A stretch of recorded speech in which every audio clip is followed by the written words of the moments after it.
Hello guys, तो आज हम आए हैं यहाँ पर RBI grade B phase 1 shift के एनालिसिस में और हमारे साथ बहुत सारे और स्टूडेंट जुड़ेंगे। जैसे ही एग्ज़ाम ख़त्म हो जाता है स्टूडेंट्स बाहर निकलेंगे, हम उनके साथ बात करेंगे और देखेंगे आरबीआई ग्रेड बी 2024 फेज़ 1 का पेपर कैसा रहा, डिफ़िकल्टी लेवल क्या रही, अलग अलग टाइप के क्वेश्चंस क्या क्या पूछे गए थे। सो निशांत हमारे साथ जुड़े हैं। RBI grade B first shift कैसा रहा पेपर आपका?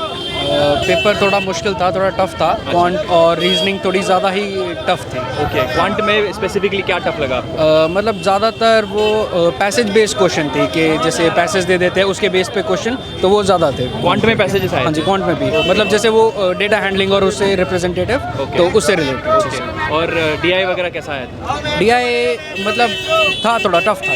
ओके। और जीए का पेपर कैसा रहा? जीए भी ठीक था। जीए कोई क्वेश्चंस याद आ रहे हैं आपको जीए के? नहीं, अभी ऐसे करंटली तो याद नहीं अभी। अच्छा, रीजनिंग के पजल्स वगैरह? नहीं, मतलब जैसे वो स्टोरी बिल्डिंग और उससे रिलेटेड ज़्यादा क्वेश्चंस थे। ओके। और इंग्लिश में? इंग्लिश ईजी था। इंग्लिश ईजी था, मॉडरेट टू ईजी या बहुत ईजी? मतलब मॉडरेट टू ईजी। ओके। और ओवरऑल अटेम्प्ट कितना रहा आपका? मेरा आई थिंक 110 के आसपास। 110 के आसपास। सो कैसा रहा paper? How was the difficulty? Paper तो ठीक था बट क्वांट थोड़ी टफ लगी। जनरल अवेयरनेस ठीक थी और करंट भी काफ़ी आया था। और इंग्लिश का सेक्शन? इंग्लिश का section all easy 30 out of 30। कुछ क्वेश्चंस अगर याद आ रहे? 30 तो नहीं, अराउंड अच्छा 20-25 समथिंग लाइक। अच्छा, जीए के कुछ क्वेश्चंस याद आ रहे? कुछ कैसे पैटर्न में आए थे? कितने साल के करंट अफेयर्स, कितने महीने के करंट अफेयर्स? जी, ये मेनली तीन महीने के करंट अफेयर 3 महीने का करंट अफेयर्स था। और कोई क्वेश्चन पर्टिकुलरली याद आ रहा आपको? बहुत सारे क्वेश्चन थे। एनबीएफसी पे था, एसआरओ एफटी पे था। ओके। क्वेश्चन मतलब जीए के तो ऑलमोस्ट टच थे पहले करंट अफेयर से। Already done.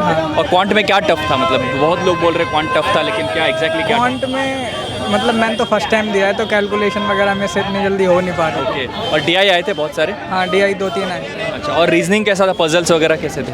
रीजनिंग ओवरऑल तो ठीक थी बट मेरे से उतना हो नहीं पाया। अच्छा, 60 में से कितने किया रीजनिंग? 60 में से 20 से ऊपर की। तो ओवरऑल अटेम्प्ट कितना रहा आपका?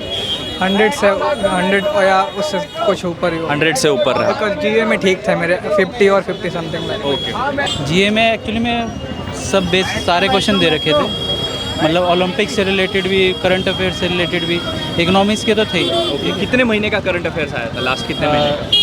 24 का भी आया था, 23 का भी आया था। और और क्वांट टफ लगा आपको? बाकी क्वांट्स में डाटा सफिशिएंसी और डाटा इंटरप्रिटेशन के क्वेश्चंस आए थे। ओके। और उसमें ना जैसे ग्राफ वाले क्वेश्चन भी थे, मतलब सारे ही थे। और कोई बेसिक समझे तो मतलब बेसिक कुछ नहीं था, सब एकदम कॉम्प्लेक्स क्वेश्चन थे, बहुत अच्छे थे। क्वांट बहुत हाई लेवल था। क्वांट बहुत हाई लेवल आया था क्वांट। रीजनिंग के पजल? रीजनिंग के फिर भी हो रहे थे, मतलब लेकिन फिर भी रीजनिंग का भी हाई लेवल। ओके। लेकिन रीजनिंग के फिर भी हो रहे थे। ओके। जीए का कोई क्वेश्चन? और इंग्लिश का भी अच्छा था। इंग्लिश अच्छा था। इंग्लिश का English के एरर भी स्पॉटिंग वगैरह आया था? एरर स्पॉटिंग था और क्लोज टेस्ट भी था और कॉम्प्रिहेंशन भी अच्छी थी।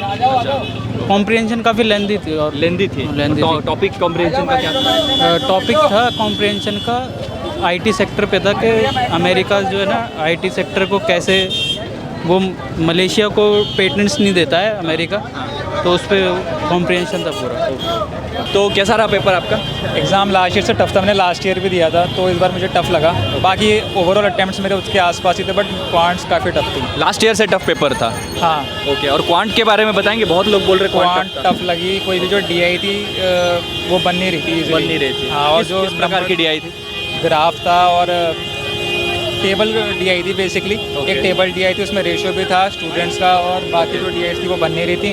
ओके। इस बार क्वाड्रेटिक इक्वेशन नहीं था, जो हर टाइम आते हैं 2-3 क्वेश्चंस। नंबर सीरीज़ पिछली बार इजी थी, इस बार 5 रॉन्ग नंबर सीरीज़ थी, जो कि टफ होता है निकालना। अच्छा, 5 रॉन्ग नंबर सीरीज आई? हाँ, वो टफ होता है निकालना, पैटर्न उसका। मिसिंग फिर भी ईजी होती है। और जीए का पेपर कैसा था? Tough? GA on the line same ही था।